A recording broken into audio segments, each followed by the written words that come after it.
Հոկտեմբերի 27-ին ուղիղ միացմամբ իր աշխատանքն է շարունակում ABC մեդիան, եթերում լուրերի երեկոյան թողարկումն է, ես Սվետլանա Պետրոսյանն եմ, բարի երեկո։ Այս ժամի համար առանձնացրել ենք հետևյալ թեմաները։ Էրդողանին ու Ալիևին հրավիրել են Երևան, կընդունեն հրավերը թե ոչ, Միրզոյանն ասել է, որ դեռևս դետալները քննարկելու առիթ չի եղել։ Արարատ Միրզոյանը լավատես է, նա առաջիկայում Հայաստան-Թուրքիա հարաբերությունների շոշափելի արդյունքներ է ակնկալում։ Ըստ Փաշինյանի Հայաստանը պատմական խաղաղության ժամանակ քննարկում է պետբյուջեի նախագիծը։ Եվ վերջում Թրամփը չի հանդիպի Պուտինի հետ, ինչու է փակուղի մտել պատերազմը եւ երբ սպասել ավարտին։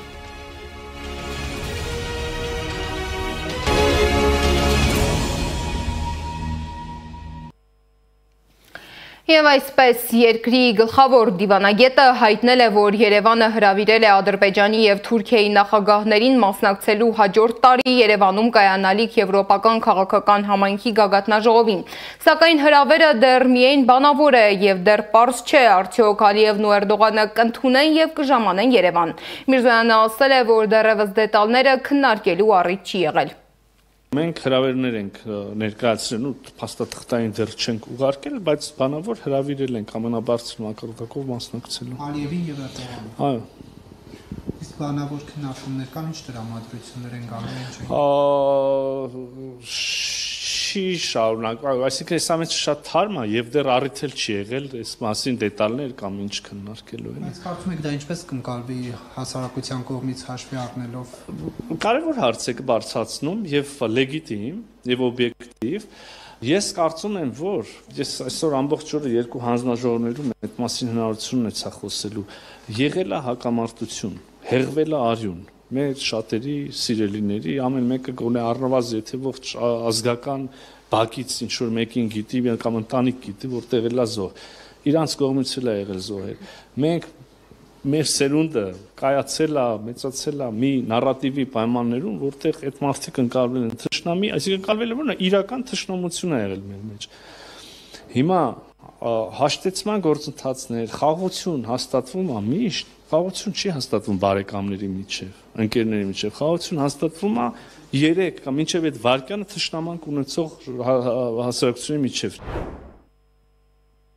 Բացի այդ, Արարատ Միրզոյանը կարծես փոքր բացահայտում է արել։ Նա նշել է, որ առաջիկայում Հայաստանի և Թուրքիայի երկխոսությունը կարող է բերել շատ շոշափելի արդյունքների։ Մեր կողմից պատրաստ ենք Թուրքիայից օրինակ Ադրբեջան գնացող բեռների համար եւ հակառակությամբ մեր սահմանները բացել եւ կարող են չգիտեմ ինչ տեխնիկական լուծումների դեռևս ժամանակ կա թե չէ կարծում շատ արագ լուծվող հարցեր եթե դեռ որևէ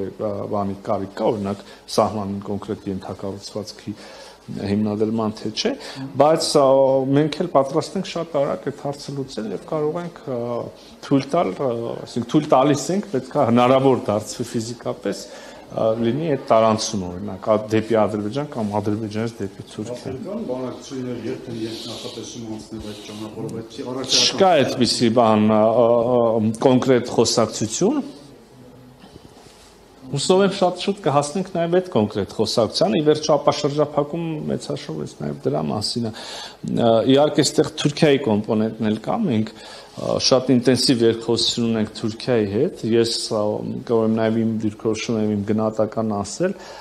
ինքս շատ լավատես եմ այս առումով եւ կարծում եմ, որ առաջիկայում պետք է որ շատ շոշափելի արդյունքներ ունենան Հայաստան-Թուրքիա երկխոսությունը նաև։ Ասացիք շոշափելի արդյունք կլինի Թուրքիա-Հայաստան հարաբերություններում, ինչ նկատի ունեք, ինչ արդյունքների մասին։ Նկատի ունեմ շոշափելի արդյունք, այնքան շոշափելի, որ այստեղ ներկա որևէ մեկի մոտ կասկած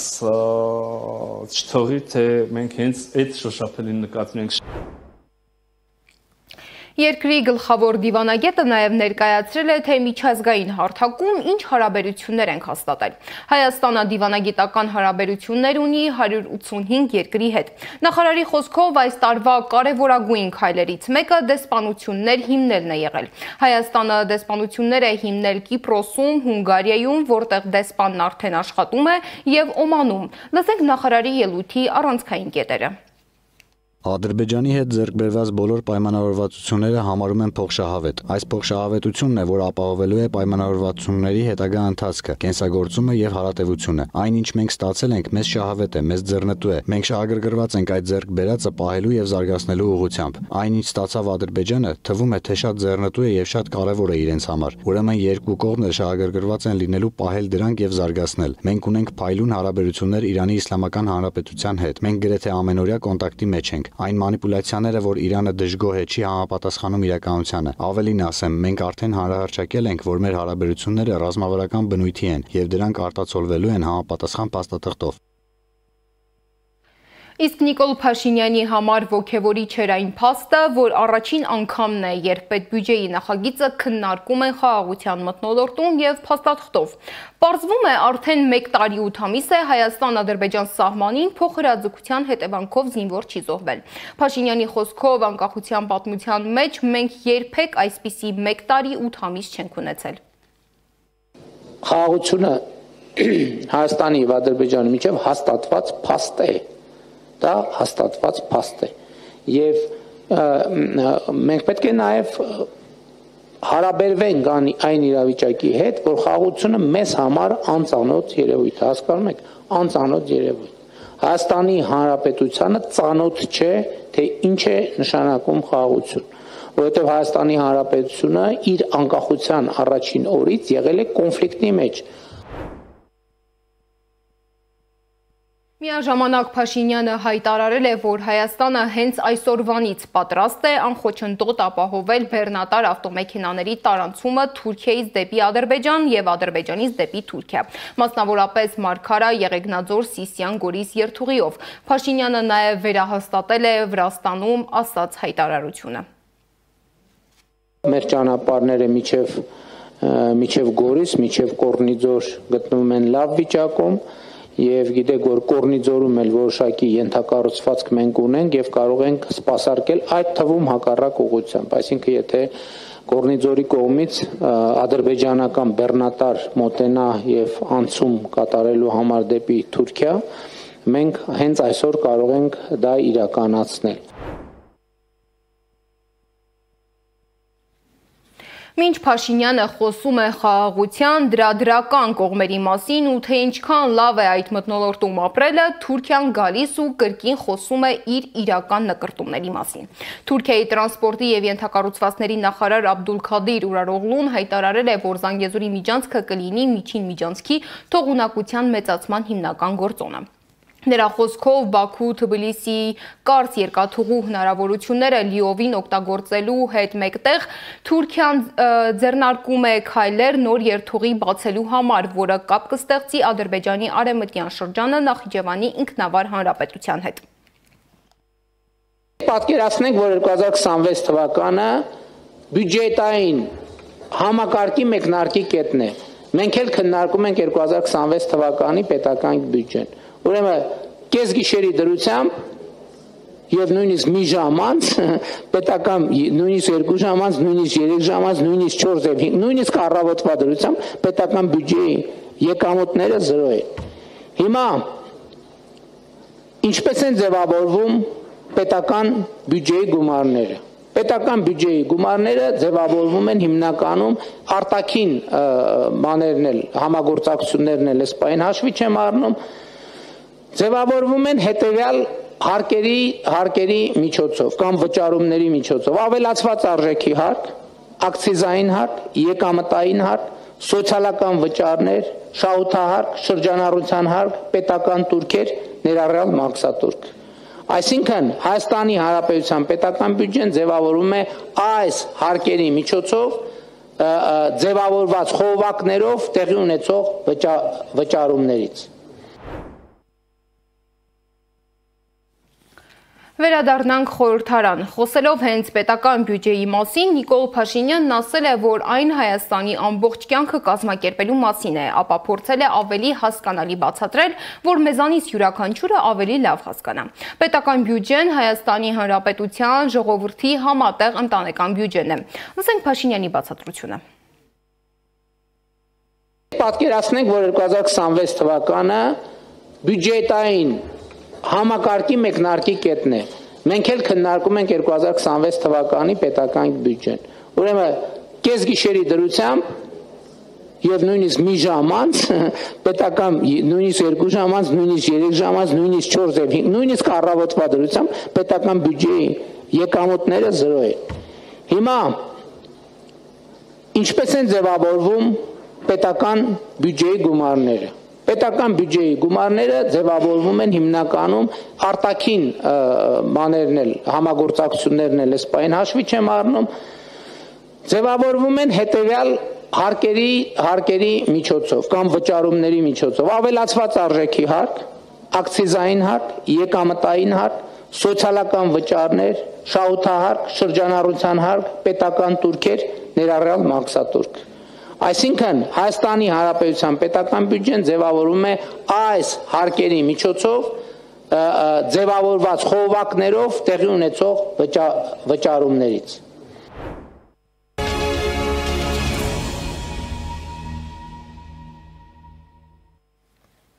Ծափեր, վանկարկումներ, բռնություն եւ ագրեսիա։ Սա խաղաղության կողմն է ու հենց եկեղեցու բակում։ Երեք Հովհաննավանքում տեղի ունեցածը քաղաքական գործիչները, հոգևորականները որակում են եկեղեցին ու հավատավորներին պառակտելու քայլ եւ ուղիղ հարված մեր ազգային պետական կարևորագույն ինստիտուտին՝ եկեղեցուն։ Ասում են, իշխանությունը սրանով խաղի նոր կանոններ է դնում, որտեղ այլևս չկան կարմիր գծեր։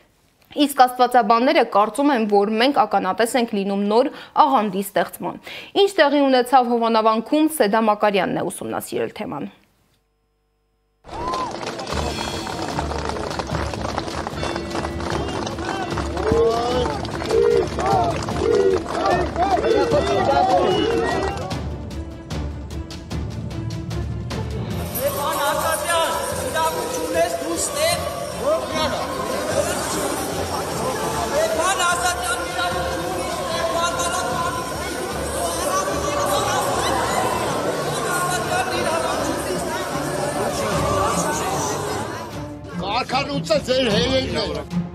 Ծափեր, վանկարկումներ, բռնություն ու ագրեսիա։ Կիրակնօրյա պատարագը Հովհաննավանքում հիշեցրեց ոչ թե հոգևոր արարողություն, այլ բողոքի ակցիա։ Աստվածաբաններն ասում են, տեղի ունեցածը նոր աղանդի ձևավորման վտանգավոր նախանշան է։ Այս պահին իրենց դուրս են դրել եկեղեցու հաղորդությունից եւ վերածվել են այլևս աղանդի։ Այսինքն, եթե մինչ այս մենք խոսում էինք հայ առաքելական եկեղեցու մոլորյալ զավակների մասին, այլևս պետք է խոսենք ուղղակի աղանդավորական եւս մեկ կառույցի մասին։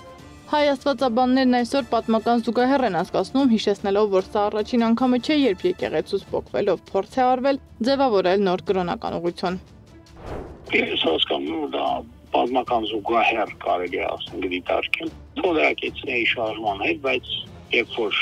գոյություն ունեցող հոգևորականության մեջ, ասենք, ձայն բարձրացեց ներկայիս խնդիրների մոտավորապես նմանությամբ բարձրացեցին ցածրագույն օղակի ներկայացուցիչները, որ իրենք պետք է ունենան կշիռ, իրենք պետք է ունենան առաջընթացի հնարավորություն եւ այլն։ Եվ դա վերածվեց հսկայական պատերազմի, էլի պատերազմի, որի մասնակիցները ինքը մի կողմից թնդրակեցները ունեին հազարանոց բանակ։ Մյուս կողմից փաստորեն ամբողջ պոտենցիալը երկրի լարված էր, որպեսզի թնդրակեցները չկարողանան իրականացնել իրենց ծրագիրը։ Թնդրակյան աղանդավորական շարժումը ձգտում էր վերացնել բարձրաստիճան հոգևորականությանը, նաև պարզեցնել եկեղեցական ծեսերը։ Ըստ այդ շարժման մարդն ունի մեկ երկրային կյանք, ուստի երկրային արխայությունը պետք է կառուցել երկրի վրա, կարճ ասած, որտեղ հաց, այնտեղ կաց։ Խաչն ու եկեղեցին մերժելով նրանք իրենց պայքարը անվանում էին ազատագրական։ Աստվածաբան Նիկողոս Հովհաննիսյանն ուղիղ նմանություն է տեսնում վերջերս արված հայտարարություններում։ Օրինակ, երբ որ մենք մայիսի 27-ին, որքան հիշում եմ, այս տարվա մայիսի 27-ին Փաշազադեն արեց հայտարարություն եւ անմիջապես մայիսի 28-ին եղավ եկեղեցին Չուլաններ արտահայտություն։ Եվ դրանից հետո սկսվեց այս ամեն ինչը։ Նիկողոս Հովհաննիսյանը տեսնում է ուղիղ նմանություն այսօրվա որոշ հայտարարությունների ու իշխանության ներկայացուցիչների հռետորաբանության միջև, երբ խոսվում է եկեղեցին մաքրելու կամ թարմացնելու մասին։ Ստորագրում եմ ասած յուրաքանչյուր բառի տակ եւ մեկ նախադասություն եւս կասեմ եւ սրանով կամփոփենք։ Մենք ժողովրդի հետ միասին չքաղաքականացնելով այս ամեն ինչը վեհարանը վերադարձնելու ենք վեհին։ Պատմությունն արդեն մի անգամ տեսել է այս սցենարը։ Թոնրակյանները կարողացել էին նույնիսկ կարգալույծ անել բարձրաստիճան հոգևորականներին եւ արգելել եկեղեցական ծեսերը։ Բայց նրանց շարժումը երկար չտևեց, կաթողիկոս Սարգիս Ան նրանց հալածեց ու վտարեց երկրից։ Աստվածաբաններն ասում են, նմանատիպ փորձերը միշտ ավարտվել են նույն կերպ։ Եկեղեցուց փոկված շարժումները կործանվել են, բախվելով հավատքի հազարամյա հիմքերին։ Սեդա Մակարյան, Նոնա Գևորգյան, ABC Media։ Իսկ Արշակ եպիսկոպոս Խաչատրյանին վերագրվող անձնական բնույթի տեսանյութերի շուրջ Սրբուհի Գալյանը խոսելիս նշել է, որ չգիտի ով կամ ինչու է դրանք տեսագրել։ Նա միայն ընդգծել է, որ եթե տեսանյութը կեղծ չէ, ապա դրա հիման վրա պետք է ներկայացվի հանցագործության մասին հաղորդում։ Չգիտեմ ով կարող է դա անել եւ կամ չի կարող անել, ես կարող եմ ասել մեկ բան, որ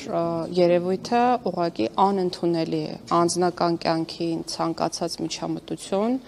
հատկապես եթե դա զուգորդվում է որոշակի տեղեկությունների հրապարակմամբ, անընդունելի է եւ ոչ միայն անընդունելի, այլ նաեւ քրեորեն հետապնդելի է։ Հիմա գործ կա դրանից։ Ես տեղյակ չեմ քրեական գործ։ Ենթադրում եմ, որ վաղ թե ուշ քրեական գործ պետք է լինի, եթե իրապես խոսքը անձնական կամ ընտանեկան գաղտնի կազմող տեղեկությունների հրապարակման մասին է, եւ եթե տեսանյութը fake չէ, ապա ես կարծում եմ, որ անձինք պետք է պարտադիր հաղորդում ներկայացնեն եւ պարտադիր պետք է քրեական գործ քննեն։ Դիմադիրները նշում են, որ գաղտնալսումներ են վերջի շրջանում, արդյոք չի մտահոգում ձեր դեպքը եւ չեք զբաղվում դրանով, այս համատարած գաղտնալսումների։ Ես ինչով պետք է զբաղվեմ գաղտնալսումներով, խնդրում եմ էլի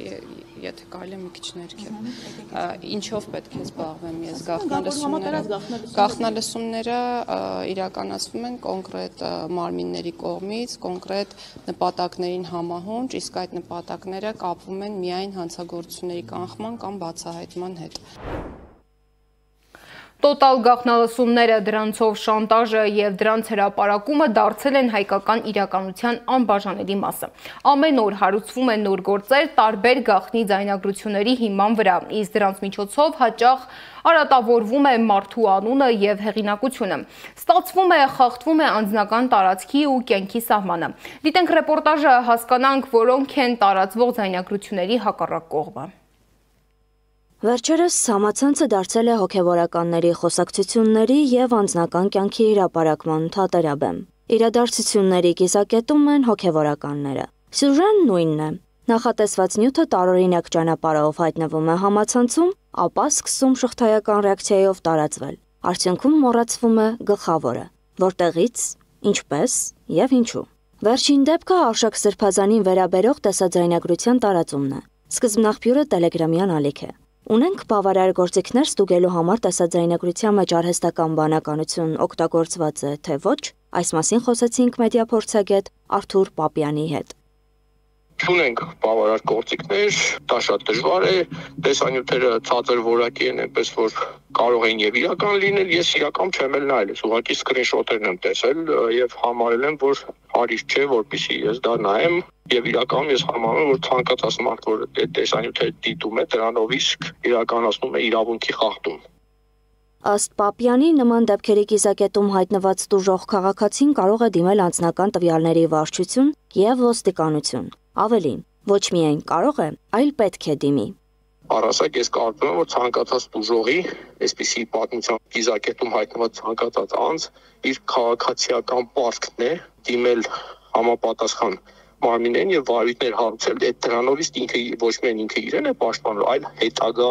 մարդկանց, ովքեր կարող են գաղտնալսման կամ այսպիսի ինչ-որ միջադեպի թիրախում հայտնել։ Եթե քրեական գործ հարուցված չէ, ապա դա արդեն լուրջ խնդիր է նաեւ իրավապահ մարմինների համար, նշում է մեդիա փորձագետ Սամվել Մարտիրոսյանը։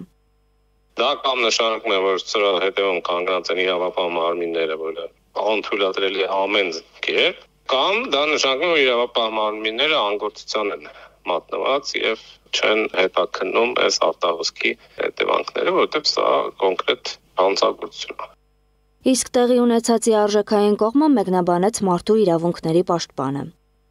Ցանկացած հարց կարող է դառնալ ժողովրդավարական բանավեճի առարկա, բայց դա չի կարող իրականացվել մարդու իրավունքների արժեքներին հակասող եղանակով։ Անձնական տվյալների պաշտպանության ու մասնավոր կյանքի անձեռնմխելիության նկատմամբ հարգանքը ոչ թե պարզապես իրավական երաշխիքներ են, այլ արժեքներ, որոնց պահպանման մակարդակն ի ցույց է դնում նաև պետական ու հասարակական իրավական մշակույթը։ Դե իսկ գաղտնալսումների ոչ իրավաչափ լինելը հաստատեց արդարադատության նախարարը։ Իրավաչափ գաղտնալսում իրականացնելու իրավունք եւ հնարավորություն ունեն միայն օպերատիվ հետախուզական գործունեություն իրականացնող մարմինները, ինչը չի բացառում այլ անձանց կողմից ոչ օրինական ճանապարհով գաղտնալսումների իրականացումը, որը եւս քրեորեն հետապնդելի արարք է։ Փաստաբան Մարինե Ֆարմանյանը ծիծաղելի է համարում հրապարակված գաղտնալսումները որպես ապացույց ներկայացնելու միտումը, ընդգծելով, որ ապացույցը պետք է քրեադատավարական շատ լուրջ ընթացակարգեր անցնի։ Ըստ փաստաբանի, քննչական կոմիտեն ունի նաև այլ բաց թողումներ։ Գիտեմ, որ տեսածայնագրության Արշակ Սփազանի վերաբերող ոչինչ չեմ կարող ասել, բայց դրա նախորդ գաղտնալսումներով քրեական վարույթ նախաձեռնվել է հերոսային խոսակցություններով եւ ստուգվում է արդյոք ճիշտ են ասել, թե ով ինչ է ասել առանց վարույթ նախաձեռնելու հենց այդ դրա ձեռքբերման եւ հրապարակման համար։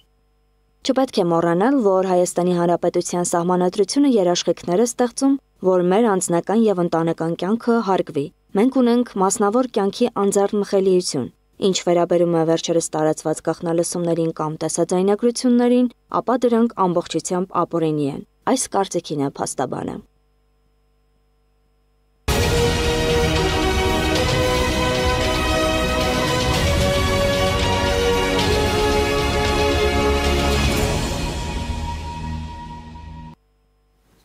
Գրեթե 2 շաբաթ առաջ ավելի քան 2.5 ժամ տևած Թրամփ-Պուտին հեռախոսազրույցից հետո, որը ի դեպ տարեսկզբից ի վեր 8-րդն էր, ձեռք է բերվել պայմանավորվածություն, որ Հունգարիայում կհանդիպեն Պուտինն ու Թրամփը։ Հայտարարությունից հետո Հունգարիայի վարչապետ Վիկտոր Օրբանը հաստատել է, որ արդեն իսկ հրամայել է ստեղծել կազմակերպչական կոմիտե գագաթնաժողովը բարձր մակարդակով անցկացնելու համար։ Սակայն այժմ պարզ է Պուտին-Թրամփ հանդիպումը չեղյալ է հայտարարվել։ Ինչու է փակուղի մտել պատերազմը, երբ սպասել ավարտին, դիտենք ռեպորտաժը։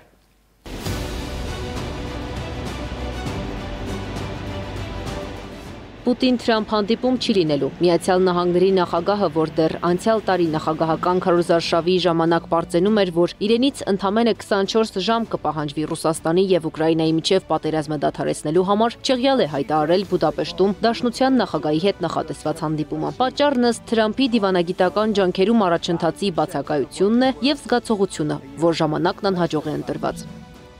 Չեղարկել ենք նախագահ Պուտինի հետ հանդիպումը։ Զգացողություն կար, որ դա սխալ է։ Ինձ թվաց անհրաժեշտ նպատակին չենք հասնի։ Թեկուզ Միացյալ Նահանգների նախագահը հիասթափվել է եւ կարծում է, որ բանակցությունները փակուղի են մտել, միևնույն ժամանակ նա վստահեցնում է, որ Վաշինգտոնը Մոսկվայի հետ երկխոսության պատոհանը չի փակել։ Թրամփի համար կարևոր է պահել ցանկացած հնարավորություն խաղաղության հասնելու համար, եթե այն իսկապես առաջընթացի դուր բացի։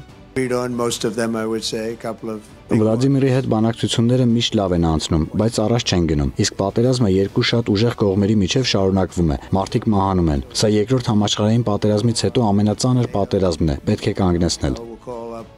Ամերիկագետ Սուրեն Սարգսյանը նշում է, որ հանդիպման հետաձգումը պարզապես դրվագային դադար է։ Կողմերը որոշել են կանգ առնել, քանի որ այս պահին խոսելու բան չկար։ Չեմ բացառում, որ Միացյալ Նահանգները ցանկանում է Ռուսաստանի հետ իր հարաբերություններ առանձնացնել ուկրաինական պատերազմից, իհարկե նման փորձ Թրամփի վարչակազմն անում է, որպեսզի կարողանա իր հարաբերությունները նաև Ռուսաստանի հետ կարգավորել, առանց դրանք պայմանավորելու իր հարաբերությունների հետ Եվրոպական միության հետ եւ Ուկրաինայի հետ։ Վլադիմիր Պուտինն ասել է, որ խոսքն ավելի շուտ հանդիպումը հետաձգելու, ոչ թե չեղյալ հայտարարելու մասին է։ Երկխոսությունը միշտ ավելի լավ է, քան ցանկացած բախում, ցանկացած վեճ կամ առավել եւս պատերազմ։ Ահա թե ինչու մենք միշտ կողմ ենք եղել եւ շարունակում ենք կողմ լինել երկխոսությանը։